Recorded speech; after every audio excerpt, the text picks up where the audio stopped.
Bai Hua Fofa adalah dharma yang mendalam dan diuraikan oleh Master Ru. Menggunakan bahasa sehari-hari, menggunakan filosofi kehidupan, dan menggunakan contoh sederhana di kehidupan sehari-hari untuk menjelaskannya. Di dalam Bai Hua Fofa, kita bisa memahami teori dharma yang mendalam dan memunculkan kembali sifat kebudayaan kita semua untuk mengubah nasib kita. Silakan menonton Bai Hua Fofa Master Ru.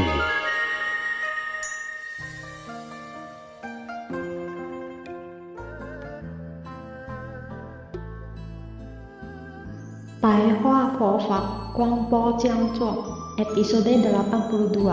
Jika kita bersabar dan melepaskan, kita akan mendapatkan kebebasan dan ketenangan. Sefu beritahu kalian, teruslah mencari peluang untuk melakukan kebajikan. Itu adalah pemberani kebijaksanaan, memanfaatkan kesempatan. Hari ini saya ada kesempatan, saya akan berbuat pahala. Saya harus melakukannya dengan baik. Saya harus baik pada orang lain. Saya harus membantu orang lain dengan baik. Orang yang menunggu kesempatan untuk berbuat kebajikan adalah orang bodoh. Kesempatan telah datang, saya bisa berbuat pahala. Sebentar lagi seminar Dharma Sefu akan tiba. Seminar Dharma Sefu akan semakin sedikit. Butuh waktu lama agar saya bisa berbuat kebajikan. Pahala harus dicari oleh dirimu sendiri. Apakah tidak ada kebajikan yang bisa dibuat saat kalian ada di sini? Anda bisa mengelap tangga, asalkan Anda mengelap lantai, tembok, atau apapun itu di Vihara Kuan Yin, Bodhisattva bisa melihatnya. Itu adalah pahala. Jika Anda membantu untuk mengangkat kursi, mengambil nasi, sayur, teh, apakah itu bukan pahala? Anda harus mencarinya sendiri. Bukan setelah pahala datang, Anda malah baru mengerjakannya. Dahulu ada yang berkata, harus ada hal di mata Anda. Bos menyukai karyawan yang suka menyibukkan dirinya sendiri. Jika orang itu adalah karyawan di kantor, saat dia melihat ada hal yang tidak rapi, dia membereskannya.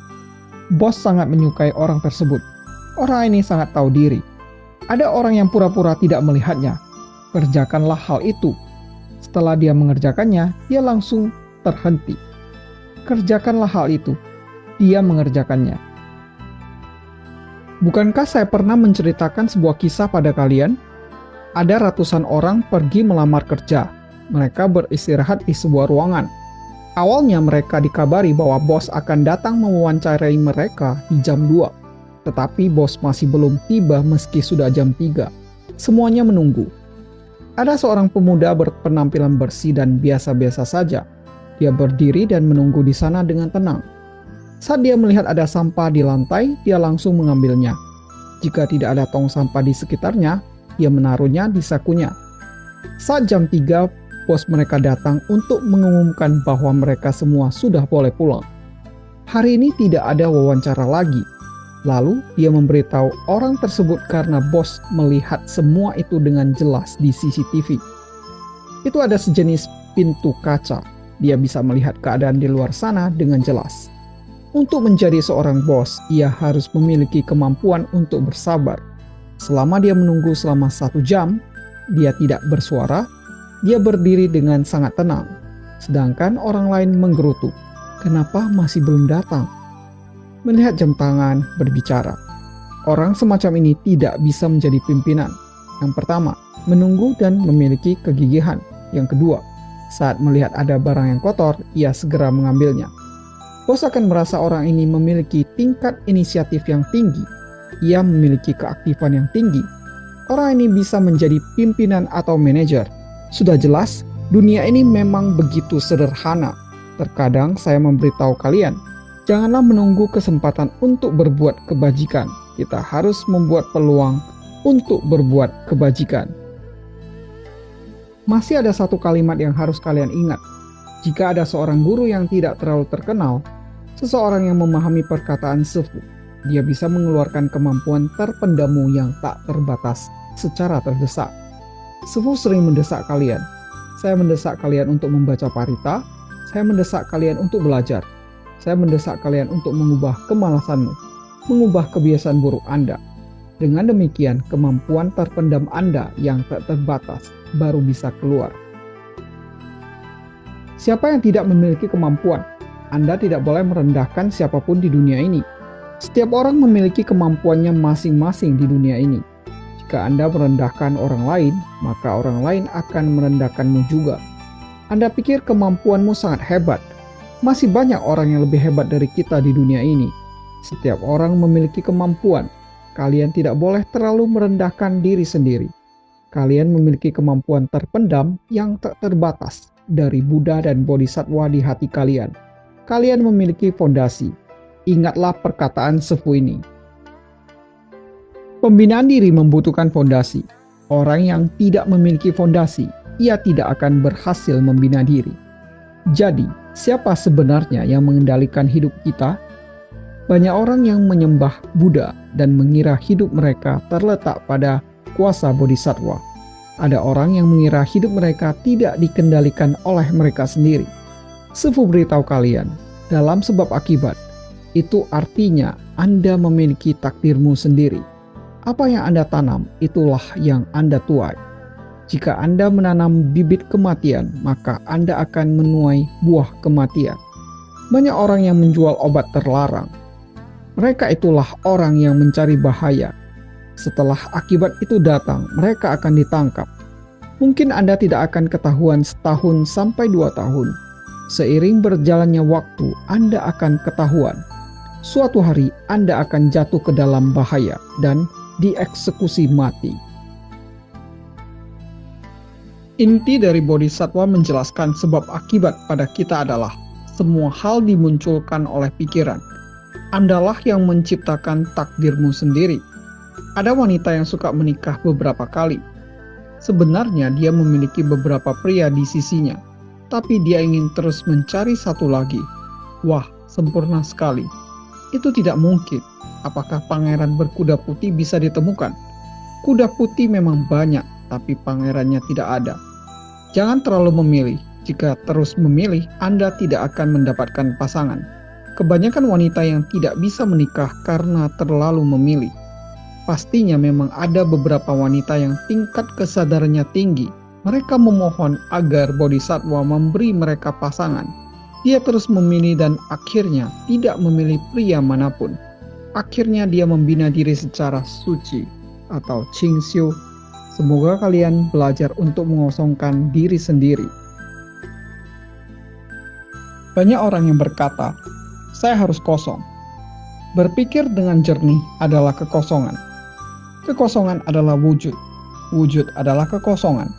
Sebenarnya konsepnya bukan demikian. Apa artinya kekosongan? Kekosongan artinya Anda bisa merelakan hal yang sulit direlakan. Anda harus merelakan hal yang sulit direlakan. Dengan demikian, Anda telah kosong. Merelakan hal yang sulit direlakan adalah kekosongan. Melihat dengan jelas dan melepaskan adalah kekosongan. Jika Anda telah berpikir dengan jernih, tidak apa-apa jika Anda memarahi saya. Jika Anda telah berpikir dengan jernih, Anda tidak akan marah atas alasan apapun. Karena setiap orang mengerjakan pekerjaannya masing-masing. Asalkan itu adalah hal yang benar, maka lakukan dengan baik. Apa yang bisa dia lakukan? Memang kenapa jika istri memarahimu? Memang kenapa jika suami memarahimu? Kedudukanmu tidak turun di keluarga. Apakah setelah suami memarahimu, posisi Anda sebagai ibu menjadi anak? Apakah setelah istri memarahimu, Anda sudah bukan menjadi kepala keluarga lagi? Banyak pria yang menduduki posisi kedua. Istri selalu nomor pertama. Semoga kalian bisa belajar untuk melepaskan. Kekosongan adalah akar dari kebebasan dan ketenangan. Jika seseorang bisa melepaskan, maka dia akan memiliki kebebasan dan ketenangan. Apa itu kebebasan? Kita bisa melakukan apapun. Apa itu ketenangan? Itu artinya kesejahteraan. Siapa yang tidak mau ketenangan? Apakah kalian mau ketenangan? Mau. Jika ingin ketenangan, maka jangan mengganggu orang lain. Baiklah, tidak apa-apa, saya paham. Anda salah. Maaf, saya salah. Saya akan memperbaiki diri. Damai kan? Semua salah saya. Anda tidak pernah salah. Masalah ini adalah salah saya. Coba Anda tanya padanya. Setelah dia mengatakannya, mereka langsung ribut. Permasalahan tersebut menjadi tidak tenang, bukan? Sudah tidak ada lagi ketenangan. Maaf, saya salah. Sudah tenang. Obati kaki Anda. Bukankah jika kakinya telah sembuh, dia sudah menjadi tua? Mobil Anda sudah tua. Jika Anda merawat mobil ini setiap hari, bukankah ia tidak akan rusak? Pikiran manusia akan ikut menua seiring berubahnya manusia. Sefu beritahu kalian, sebab tambah jodoh sama dengan akibat. Sebab ditambahkan jodoh, maka akibat tersebut akan muncul. Jika Anda telah menanam bibit dan jodoh tersebut, awalnya bos atau pimpinan tidak baik padamu. Jika Anda menanam bibit jahat lagi, lalu bos Anda bertemu dengan jodoh tersebut, maka Anda akan mendapatkan akibatnya. Anda akan langsung dipecat. Istri sudah tidak bisa tahan padamu lagi. Anda telah lama menanam bibit tersebut. Sekali jodoh buruk tiba, maka kalian akan bercerai. Sebab tambah jodoh sama dengan akibat. Jika jodoh belum tiba, maka mereka tidak akan bercerai. Apakah mengerti? Meski Anda telah menanam banyak bibit, tapi tidak ada jodoh, maka tidak akan ada akibat yang berbuah. Asalkan kalian berkata, gawat. Ingatlah perkataan sefu, jodoh telah tiba. Apakah kalian mengerti perkataan saya? Jodoh telah tiba. Seorang wanita yang menuruti suaminya, dia sangat patuh. Itu sangat mustahil. Tidak mungkin dia akan mengkhianati suaminya. Suami menindas dan memarahinya setiap hari. Baiklah, saya yang salah. Begitulah wanita. Saat jodoh telah tiba dan bibit atas kemarahan suaminya padanya telah ditanam dan jodoh telah tiba. Lalu ada seorang pria menemui istrinya. Atau suatu saat istrinya sudah bisa berpikir dengan jernih.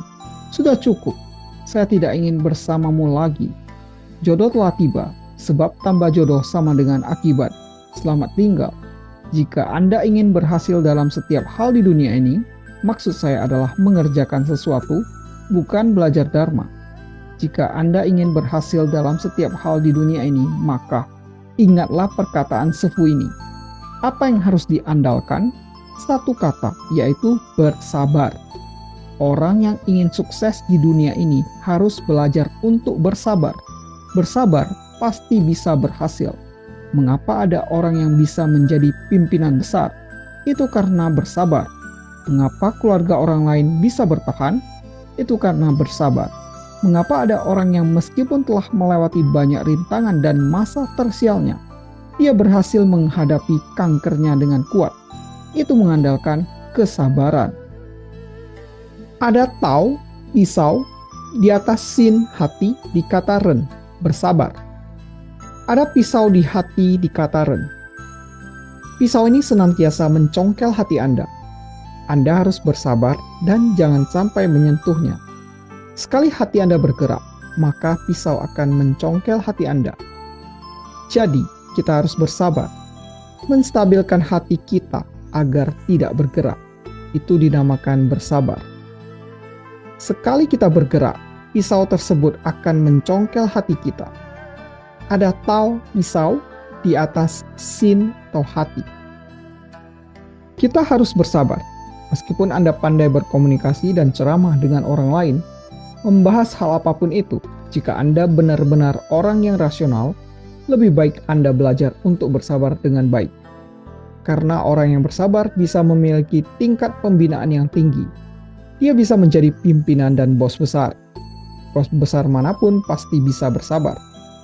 Tidak bisa bersabar karena karyawan, lingkungan luar, penghinaan dari orang lain, bagaimana hal itu tidak ada. Hal berbisnis pasti ada hal semacam itu.